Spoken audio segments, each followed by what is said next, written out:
नमस्कार, मैं हूं करमवीर और आप देख रहे हैं फॉलो अप। आज मूर्खों का आधिकारिक दिवस यानी 1 अप्रैल है। वैसे मूर्ख बनाने में फेक न्यूज़ फैलाने वाली मीडिया से सटीक काम कोई नहीं कर सकता। कहते हैं कि झूठ के पांव नहीं होते। किसी जमाने में जो काम अफवाहों के जरिए किया जाता था उसे तकनीक ने और धार दे दी है।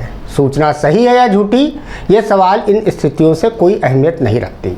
इसका सबसे पुराना उदाहरण महाभारत में धर्मराज युधिष्ठिर के अश्वत्थामा मारा गया वाले वाकये से आसानी से समझा जा सकता है।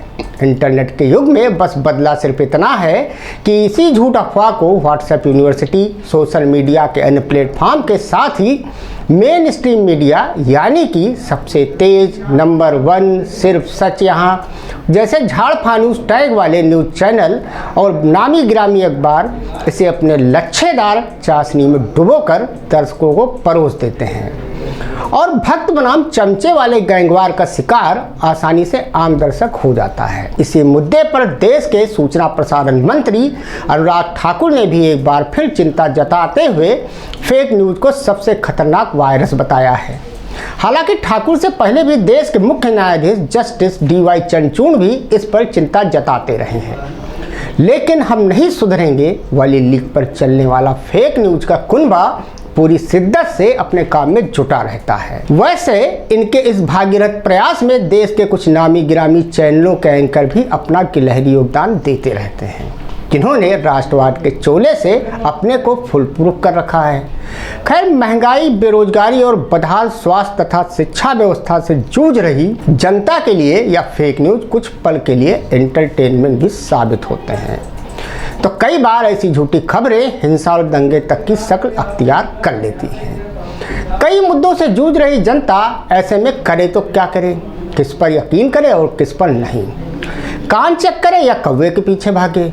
बहरहाल देश के कुछ IT सेल और उसे संचालित करने वाले महारथियों को बखूबी पता है कि किसी झूठी खबर को कैसे पैकेजिंग कर मार्केट में बेचा जा सकता है। आजकल तो तकरीबन सभी सियासी दल ऐसे ही IT बंधुओं का सहारा लेकर अपने लिए फेक न्यूज़ का एक वर्चुअल संसार खड़ा कर लेते हैं। वैसे भी इसी फेक न्यूज़ के बदौलत एक बड़े तबके की दाल रोटी मुर्गा दारू आराम से चल रही है। आपको याद होगा कि जब पूरे देश में नोटबंदी हुई थी तब कई मीडिया हाउस वालों ने 2000 के नोट पर चिप लगने की बात को खूब मुद्दा बनाया था। इसे लेकर कई प्राइम टाइम और डिबेट किए गए थे, लेकिन वो खबर झूठ निकली। हाल ही में कांग्रेस के युवा नेता श्रीनिवास बीवी के भाषण की एक क्लिप सोशल मीडिया पर खूब वायरल हुई थी। क्लिप में श्रीनिवास कहते हुए दिखाई देते हैं कि स्मृति ईरानी थोड़ा गूंगी बहरी हो गया है। मैं उनको कहना चाहता हूँ उसी डायन को, महंगाई डायन को डार्लिंग बना के बेडरूम में बैठाने का काम किया है। बीजेपी IT सेल के हेड अमित मालवीय, जिन्हें कुछ लोग फेक न्यूज का जनक भी कहते हैं, ने ये क्लिप ट्वीट करके हुए लिखा कि भद्दा सेंसिटिव आदमी भारतीय युवा कांग्रेस का अध्यक्ष है। उन्होंने जोर देकर ये भी कहा कि श्रीनिवास ने अमेठी से राहुल गांधी के खिलाफ हुई जीत की वजह से स्मृति ईरानी पर डार्लिंग बनाकर बेडरूम में जैसी बातें की। न्यूज़ 18 इंडिया पर प्राइम टाइम डिबेट के दौरान एक और महारथी एंकर अमीश देवगन ने श्रीनिवास की टिप्पणी की गंभीर आलोचना की।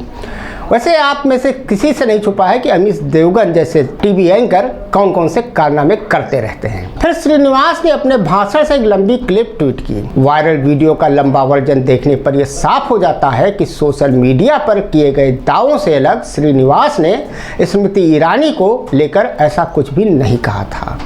कुछ ऐसी ही मूर्खतापूर्ण खबर PM मोदी को नोबेल पुरस्कार का सबसे बड़े दावेदार के तौर पर दिखा के न्यूज चैनलों ने ही नहीं कई बड़े अखबार और नेताओं ने भी कारनामा किया है। दरअसल नोबेल समिति के डिप्टी लीडर ने PM मोदी को शांति पुरस्कार का सबसे बड़ा दावेदार कभी बताया ही नहीं था।